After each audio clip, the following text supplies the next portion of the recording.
Evolve or Evaporate, Why Your Growth Is Non-Negotiable. Written by Ronnie Rowland.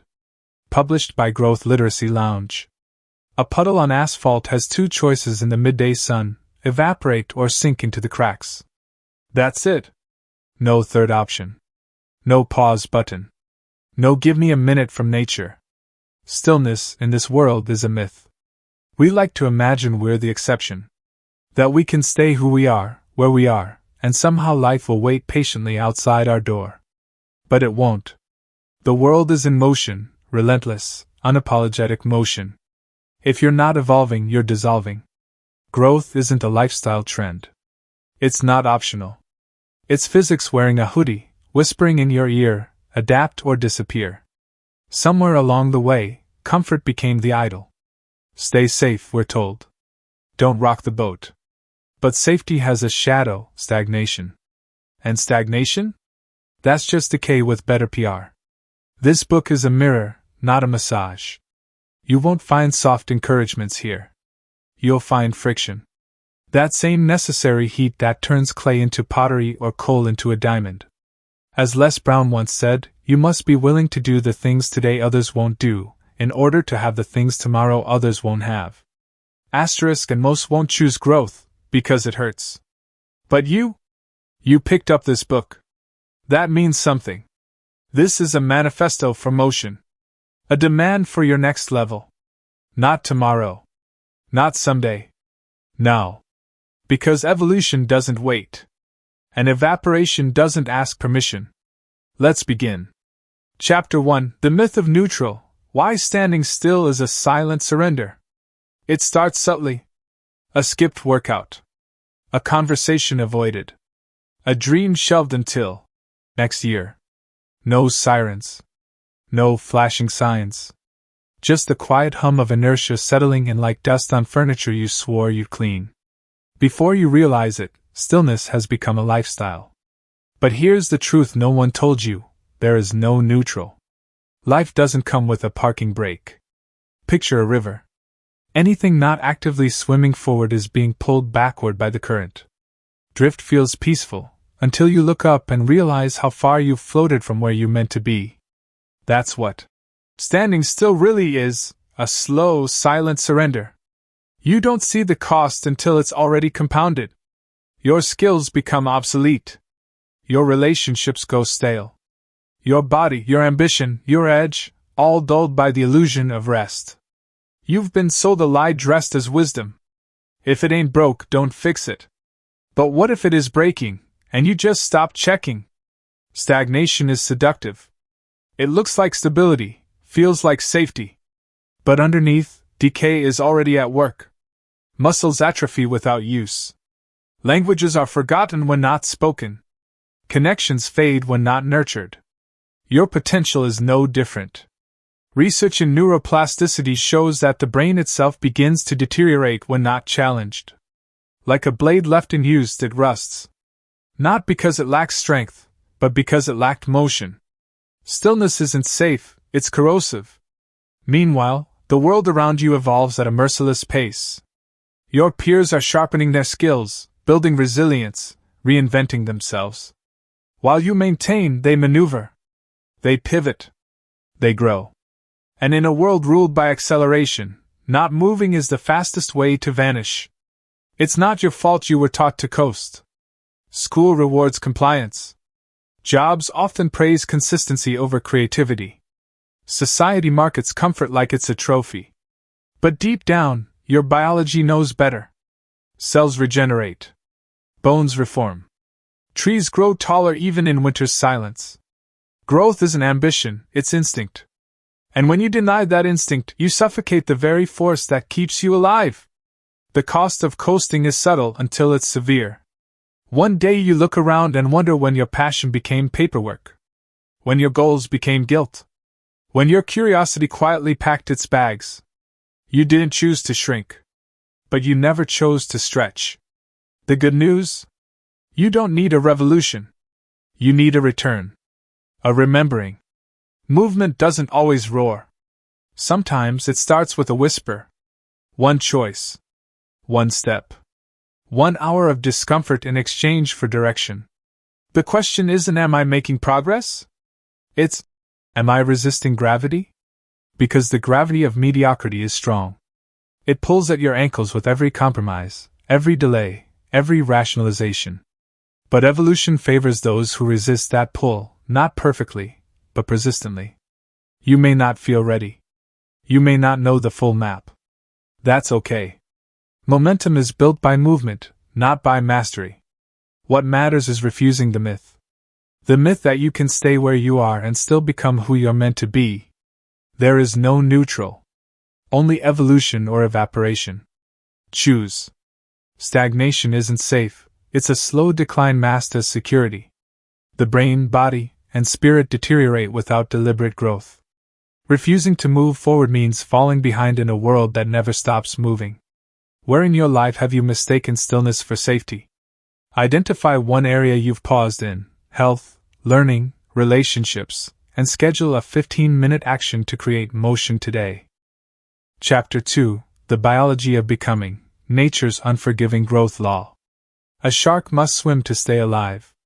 Stop moving, and it suffocates. That's not drama, that's design. Life, at its core, is movement. Growth isn't a perk of being alive, it's the requirement. Evolution isn't a philosophy. It's biology with teeth. Look closer at any living thing. Trees stretch toward sunlight, cracking concrete if they must. Muscles tear microscopically in the gym, only to rebuild stronger. Wounds trigger cellular chaos that orchestrates healing. Nature doesn't negotiate. It demands adaptation. And the moment something stops adapting, it begins to rot. Mold finds still bread. Vultures circle stagnant prey. There are no participation trophies in the wild. Humans forget this because we're good at padding the edges.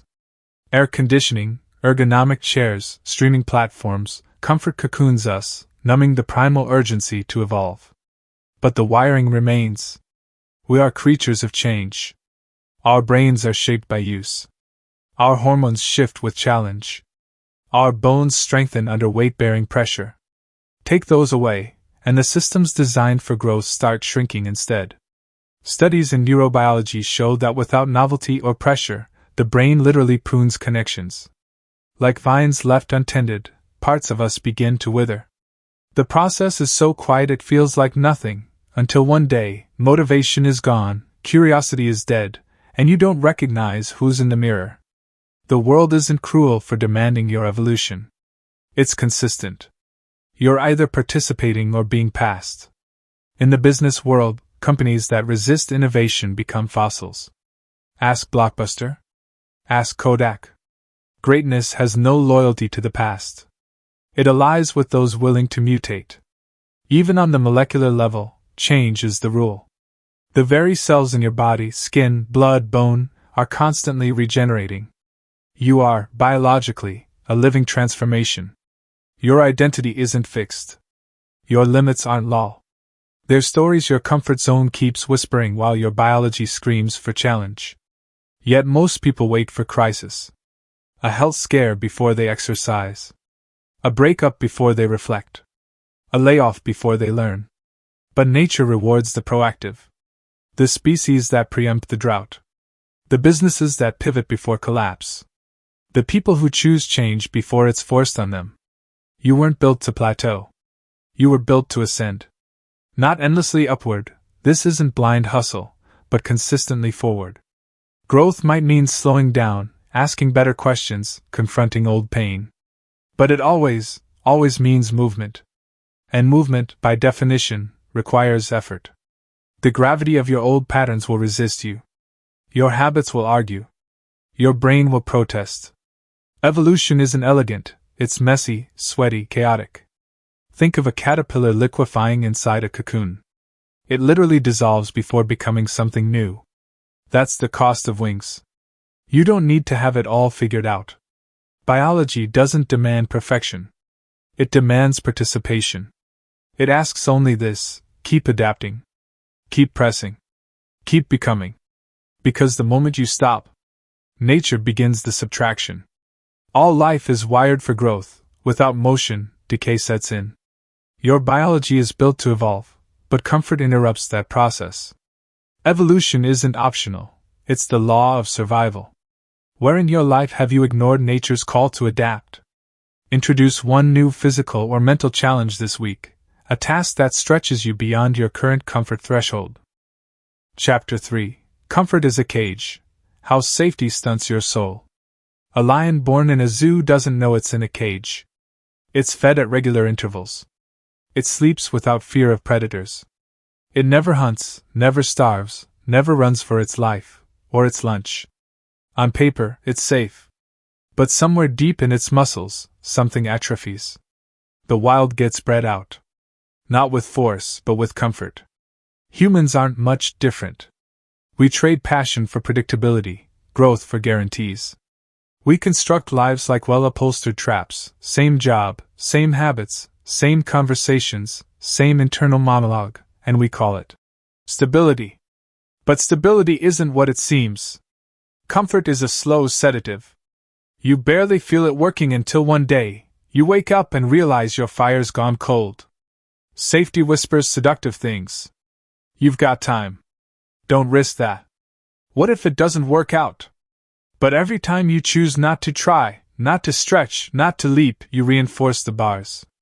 And soon your world shrinks to what's familiar. Predictable. Padded. Unchanging. And you forget the muscle memory of wildness. The irony? That safe little bubble you've built doesn't protect you from discomfort, it just delays it. The discomfort comes later, heavier. Regret. Restlessness. That gnawing suspicion that you were made for more but settled for less. That's the price of playing small, internal erosion. Even your dreams begin to adapt to the cage.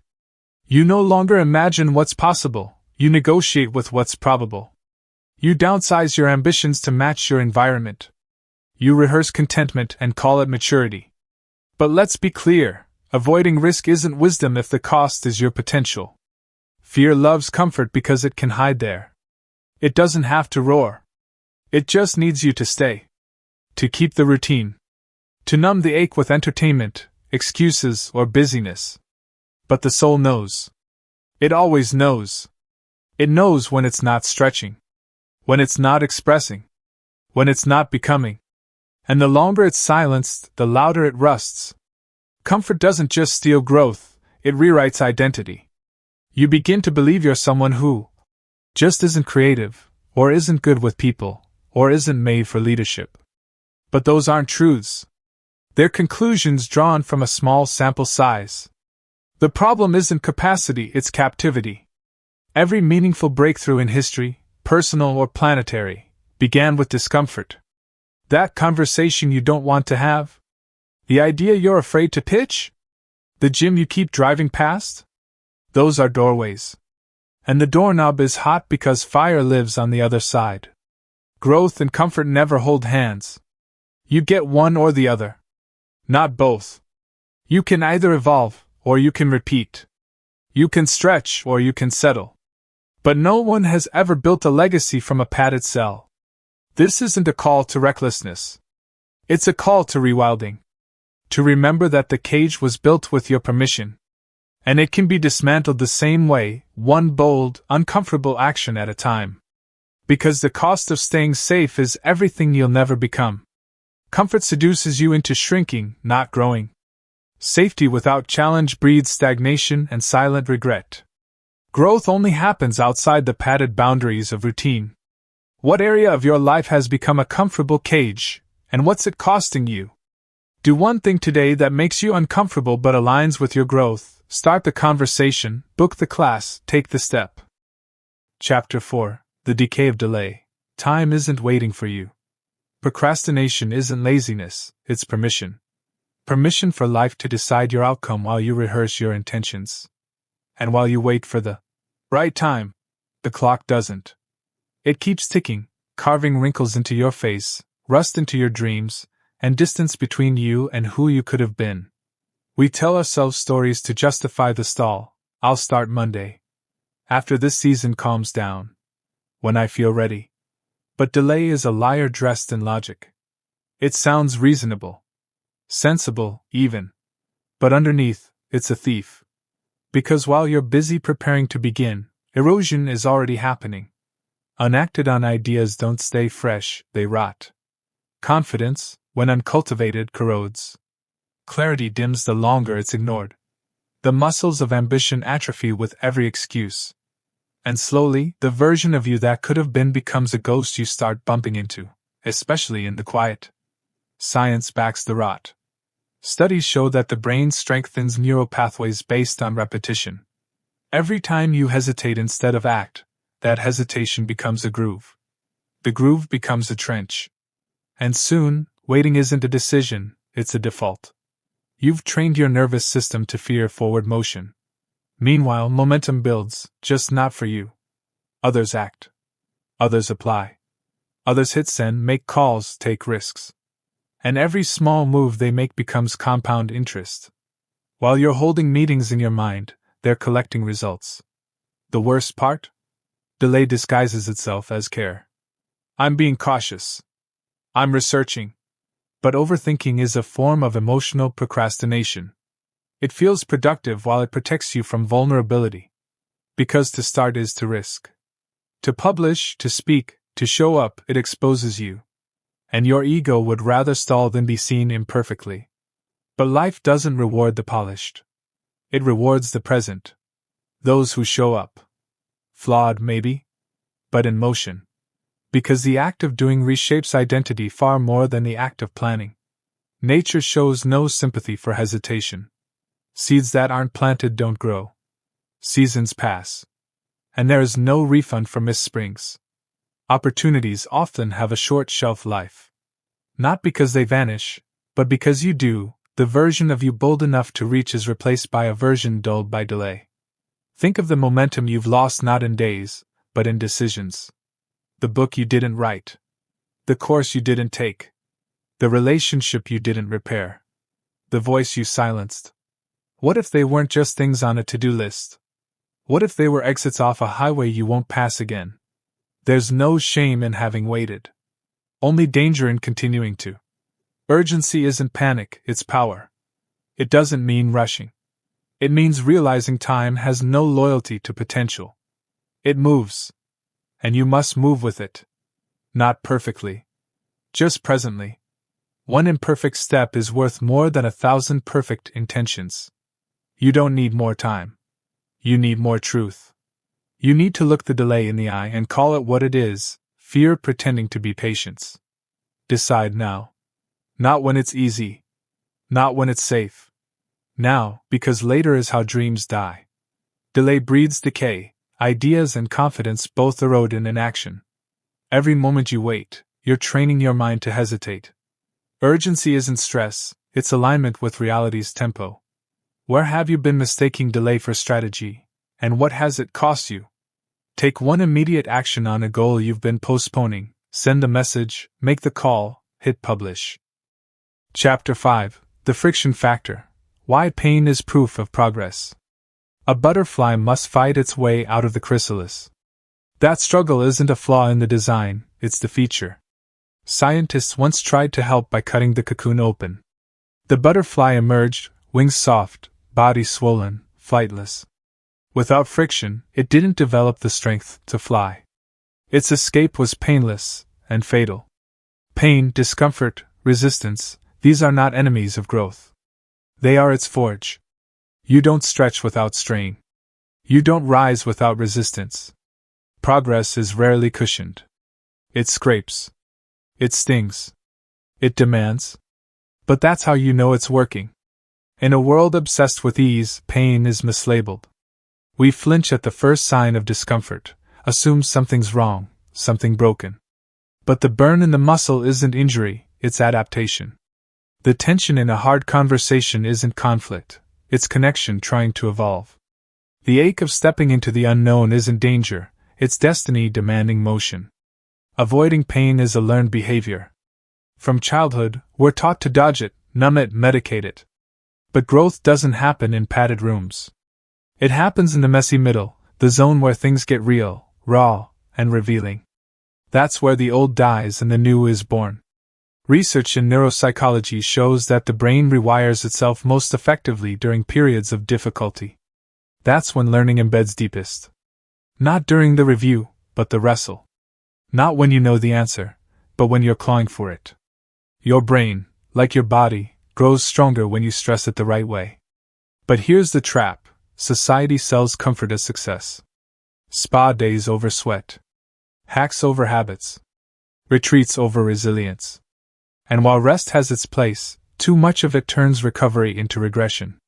Without friction, you flatline. There's a reason resistance bands build muscle. It's the pushback that sculpts you. In life, resistance reveals where your growth lives. If it scares you, stretches you, stirs you, it's pointing to your next level. Discomfort isn't a detour. It's a compass. This doesn't mean glorify suffering or chase chaos. It means don't run from the heat when it's refining you. Fire doesn't just destroy, it purifies.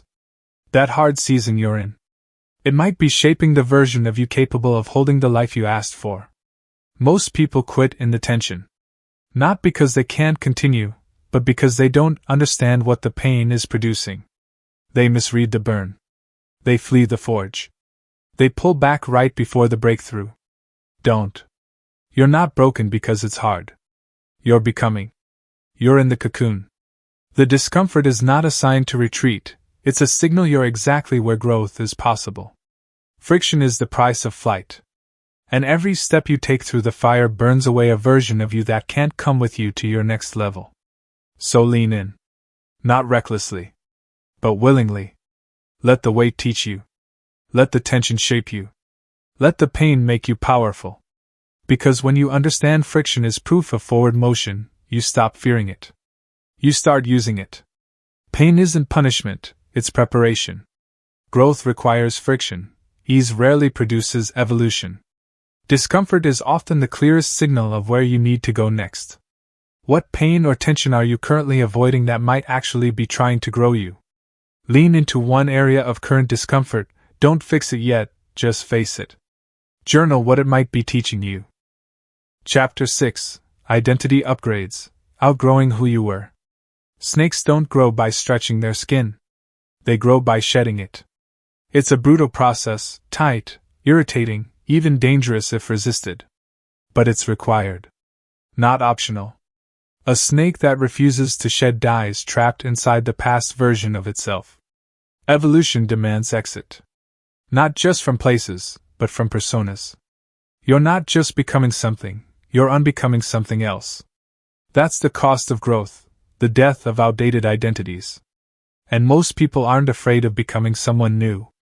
They're terrified of no longer being who they've always been. We get attached to old versions of ourselves because they've kept us safe. The overachiever identity that got approval. The joker mask that deflected rejection. The peacemaker persona that avoided conflict. They served a purpose once. But what protects you at one stage will imprison you in the next. Every level of transformation starts with an internal audit. Not what do I want to do, but who have I been pretending to be? Because the real bottleneck to growth is rarely ability, it's identity. If you still see yourself as not a leader, bad with money, the shy one, then no amount of strategy will override that self-image. The ceiling isn't out there, it's in the mirror. Neuroscience confirms this. The brain is constantly filtering information through identity. What you believe about who you are determines what you allow, what you pursue, and what you sabotage. If your subconscious identity contradicts your goals, you'll unconsciously pull back the moment you make progress. You'll call it burnout. Or imposter syndrome. But really, it's identity conflict. To grow, you have to upgrade your internal operating system. Not just change habits, but shift how you see yourself. That starts by letting go. Shedding the titles you outgrew. Releasing roles that no longer fit. Mourning versions of you that got you this far, but can't take you further. It's not betrayal to evolve. It's responsibility. Still, it's hard. Because identity is sticky. Friends, family, even your own habits reinforce who you were. They want the familiar version of you to stay, the agreeable, predictable, manageable you. And breaking those expectations feels like rebellion. It might even cost relationships. But staying small to make others comfortable is the slowest form of self-abandonment. The good news? Identity is malleable. Like muscles, it can be torn and rebuilt stronger. But not without resistance. You'll be tempted to slip back into the comfortable costume of your former self. You'll second-guess your growth the moment someone raises an eyebrow. That's normal. It's part of the shedding. Keep going. Because the identity you're growing into? It's already calling you forward. You feel it when you daydream. You hear it in your restlessness. You see it in the mirror, not yet fully formed, but flickering like a signal from the future. Answer it. Not all at once, but consistently. Start speaking like that version of you. Making choices aligned with their standards. Saying no to what no longer fits. You don't fake it till you make it. You embody it until it becomes real. Growth isn't just about doing more. It's about becoming more. And becoming more requires saying goodbye to who you've been. Not because that version was wrong, but because you're not done evolving. Identity must evolve before behavior can sustain growth. Outdated self-images silently sabotage progress. Shedding who you were is painful, but essential. What old identity are you still carrying that no longer fits your future? Write down one limiting label you've accepted about yourself, and actively reject it by taking one bold action your future self would choose. Chapter 7: Mental Metabolism: Feeding the Mind That Fuels Change. Your mind eats. Not just ideas, but inputs. Content. Conversations. Environments. And just like the body, what you feed it determines its strength, agility, and endurance. Junk in, fog out. Starvation in, stagnation out. Growth isn't just about willpower, it's about nourishment. Imagine trying to build muscle on a diet of soda and sugar. Your body would protest, fatigue faster, recover slower. The same is true for your mind. Every scroll through meaningless content, every echo chamber conversation, every hour of passive consumption, it all shapes the quality of your thinking. You don't rise above your inputs. You reflect them. Mental metabolism is your brain's ability to process, digest, and apply the ideas it receives.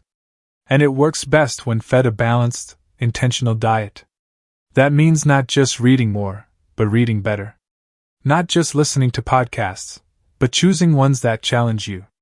Not just absorbing content, but reflecting on it, engaging with it, turning it into action. Information alone isn't transformation. We live in the age of access. You can Google anything, watch everything, know more than any generation before you. But the problem isn't access, it's application. The mental equivalent of overeating and never exercising.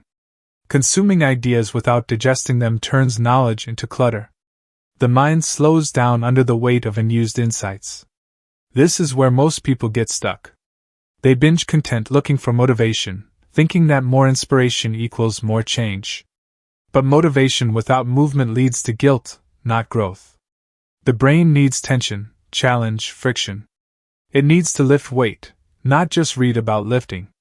Cognitive psychology shows that the brain forms new pathways when forced to retrieve and use information, not when passively exposed to it.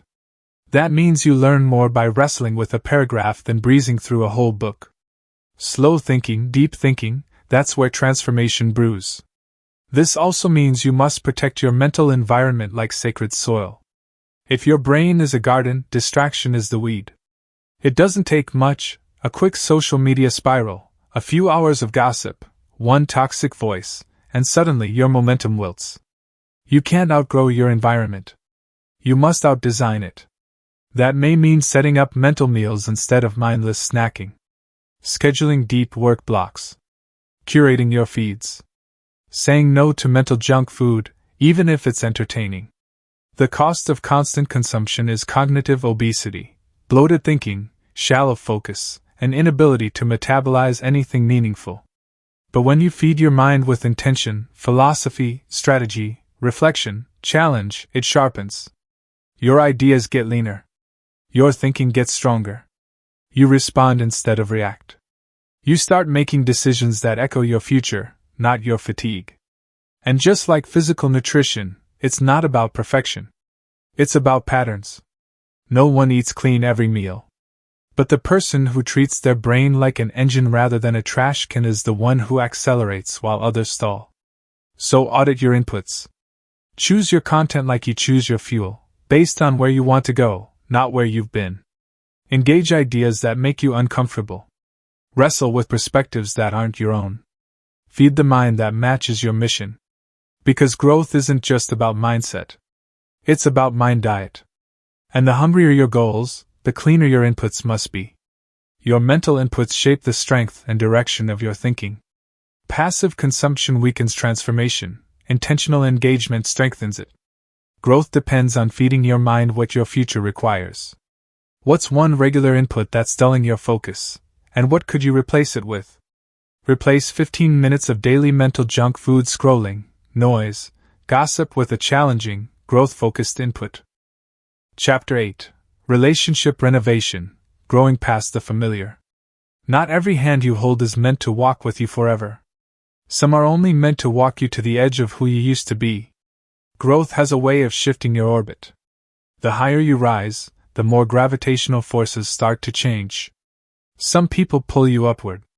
Others quietly tether you to who you were. Knowing the difference isn't judgment, it's survival. Relationships are the architecture of identity. Who you surround yourself with influences what you believe is possible, permissible, and worth pursuing. Your standards aren't born in isolation. They're shaped in conversation, in company, in silence. If you want to evolve, you have to audit the architects. That doesn't mean cutting everyone loose in the name of ambition. It means paying attention. Notice who drains you and who fuels you. Who challenges your stagnation and who enables it. Who reflects your future and who reminds you of your past. Not everyone can speak fluently to your next chapter. Some only know the language of your last one. Neuroscience confirms it. Mirror neurons in our brain wire us to unconsciously mimic the people around us. Their fears, their habits, their energy, their ambition. You don't just pick up their phrases, you pick up their patterns. Growth requires curating your proximity. If you're always the smartest, most motivated person in the room, you're in the wrong room. But this is hard, because familiarity feels like loyalty. We confuse history with alignment. Just because someone knew you doesn't mean they still know you. And just because you love someone doesn't mean they're healthy for your evolution. Loyalty without alignment becomes a leash. This is where many people stop growing, not because they lack the will, but because they're afraid of loneliness. And that fear is valid. Growth often creates space. Old connections may fade before new ones form. It's the relational version of shedding skin. But empty rooms are fertile ground. That space? It's not a void. It's a vacancy. An invitation for new voices, sharper mirrors, higher standards. Renovating your relationships doesn't mean becoming cold or cruel. It means becoming clear. It means redefining what you need, what you accept, and what you give. Some people stay, but the terms shift. Boundaries aren't walls. They're gates. They don't shut people out. They filter who walks through and how they do it.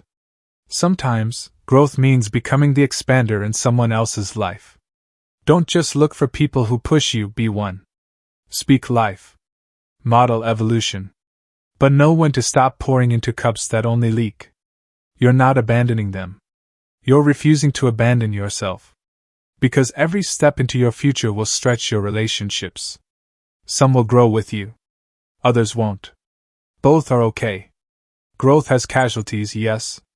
But it also has reinforcements, people waiting in the wings of your next level, voices you haven't met yet, but who will speak to the person you're becoming like they've known you forever. You'll know them when they show up. Because they won't be threatened by your progress. They'll expect it. So ask yourself, who are you becoming, and who belongs in that story? Then build accordingly. Your relationships shape your trajectory, intentionally or by default. Growth often requires redefining, releasing, or rebalancing relationships. Alignment matters more than history when building your future circle. Which relationship in your life supports the old you but resists the new you? Reach out to one person who aligns with your future, and limit time with one who doesn't. Shift your orbit, one connection at a time. Chapter 9: Micro Moves, Massive Shifts, the Power of 1% Growth. Earthquakes don't announce themselves with a roar. They begin with a tremor, barely noticeable, but packed with tectonic intent. That's how real change works. Not with a parade, but a pivot. Not with fireworks, but with friction applied daily. Growth isn't an event, it's a series of micro moves stacked like bricks until they become a wall that nothing can break through. We romanticize transformation. The dramatic quit. The 6-week reinvention. The viral before and after. But those stories are edited. The truth is slower. Messier. Better. Because lasting change happens in the tiny, repeated shifts, the 1% improvements that feel too small to matter until they start compounding into momentum that can't be ignored. James Clear calls it the aggregation of marginal gains. Improve by 1% each day, and over time you don't just get better, you get unrecognizable. Not because you did something grand, but because you did something consistent. And consistency isn't sexy, but it's sovereign. It rules results like gravity rules planets. The brain is wired to respond to progress. Behavioral science confirms it. When you take a small step forward, your brain releases dopamine, not for the result, but for the movement. That chemical hit reinforces the behavior. Stack enough of those hits, and suddenly your identity starts to shift, not as a goal setter, but as a goal finisher.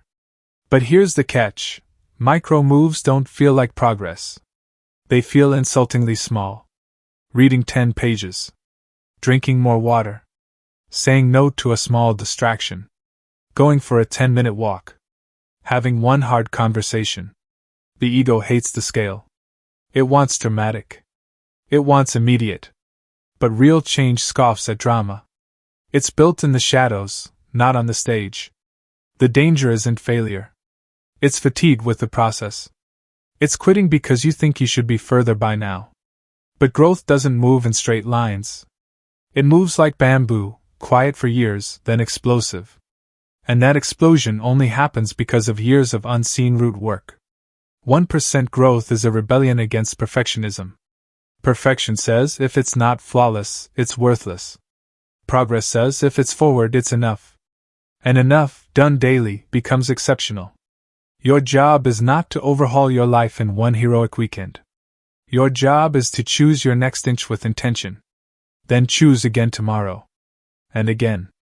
Until inches become feet, feet become miles, and you look up one day and don't recognize who you were when you started. This philosophy isn't soft. It's savage in its quiet power. Because it asks for no excuses. You can't hide behind chaos, because micro moves can be made in the midst of anything. You don't need perfect timing or conditions. You need willingness. You need to believe that small things done with focus can disrupt entire destinies. They can. The question isn't whether you're capable of massive change. The question is whether you'll honor the process that leads to it. Whether you'll choose the seed over the spotlight. The inch over the illusion. Because the future is not built in sprints. It's carved in steps. Small, consistent actions compound into transformative results over time. 1% daily improvement reshapes identity, not just outcomes. Progress beats perfection. Motion matters more than magnitude. Where have you been underestimating the power of a small, repeated action? Choose one micro habit aligned with your growth and commit to it daily for the next 7 days. No exceptions, no scale-ups. Just steady motion. Chapter 10: Reinvention Rituals. Designing your evolution blueprint. Reinvention isn't a lightning bolt. It's a pattern. A ritual. A deliberate structure you build to rewire who you're becoming. Most people wait for chaos to force a change, a crisis, a loss, a rock-bottom reckoning. But evolution doesn't require devastation. It requires design. The most resilient people don't stumble into growth. They schedule it. They engineer their environment, routine, and rhythm to support the person they haven't yet fully become. They don't just hope to evolve. They create rituals that make staying the same harder than changing. Rituals are the scaffolding of transformation. They strip emotion from the equation. You don't rely on motivation to move, you rely on systems. When the alarm goes off, you train. When the writing hour comes, you write. When the moment hits, you act, not because you feel like it, but because that's who you are now. Action shapes identity. Ritual cements it. Neurological studies show that habits carved into our routine create grooves in the brain's basal ganglia. These grooves become faster over time, like muscle memory for behavior. The deeper the groove, the less resistance to repetition. That's why small, intentional rituals are more effective than giant, irregular efforts. It's not about intensity. It's about integration. Your rituals should be customized to your evolution. What time you wake up doesn't matter nearly as much as what you do with the first 10 minutes. Your phone habits, your thoughts before bed, your decision checkpoints, these micro-rituals signal to your brain who's in charge. And over time, they forge a version of you that acts in alignment even when emotions protest. But rituals don't just build momentum, they defend it. When life hits, rituals keep you anchored. When doubt creeps in, ritual answers with discipline. They're not cages, they're rails. Not restrictions, but reminders. This is who you're becoming. This is what that version of you does. This is how you stay in motion when everything else says stop. Reinvention rituals aren't just external. They're internal, too. The way you speak to yourself. The language you allow. The questions you ask in discomfort. Do you default to defeat or curiosity? Do you spiral or recalibrate? Your inner rituals, your mental loops, either accelerate evolution or sabotage it silently. And then there's the ritual of reflection. Without it, growth becomes blind. You move, but you don't learn. You build, but you don't refine. Weekly reflection, even just 10 minutes, creates the space to course correct, celebrate, adjust. It lets you see not just where you're going, but who you're becoming along the way. Most people never build these structures. They rely on mood, on hype, on random bursts of effort. And they wonder why they keep snapping back to their default setting. But without a blueprint, a building collapses. Without ritual, reinvention does too. So build with intention. Don't wait for a breakdown to rebuild. Start designing now. Not some rigid, militant routine, but a set of behaviors that tell the truth about your future. What does the next level version of you do daily? Think that. Do that. Repeat that. You don't rise to your aspirations. You fall to your systems. So build systems that lift you. Reinvention doesn't require chaos, it requires conscious design. Rituals create identity momentum and protect growth from emotional sabotage. Small, consistent systems outperform motivation every time. What current ritual or routine is reinforcing the version of you you're trying to outgrow? Design one daily ritual that aligns with your future self, start it tomorrow, and protect it like your evolution depends on it. Because it does. Chapter 11, Your Evolution or Your Eulogy, the Final Decision. There's a moment in every life when the mirror stops lying. When the excuses run dry. When the noise fades and you're left with a single, echoing truth, this is it. Not in a theatrical, end-of-days kind of way, but in the quiet gravity of reality. The time you have is the time you're spending. The person you are is the sum of your choices. The future you want is either being built or buried right now. No one drifts into greatness. You don't stumble into self-respect. You don't accidentally become whole.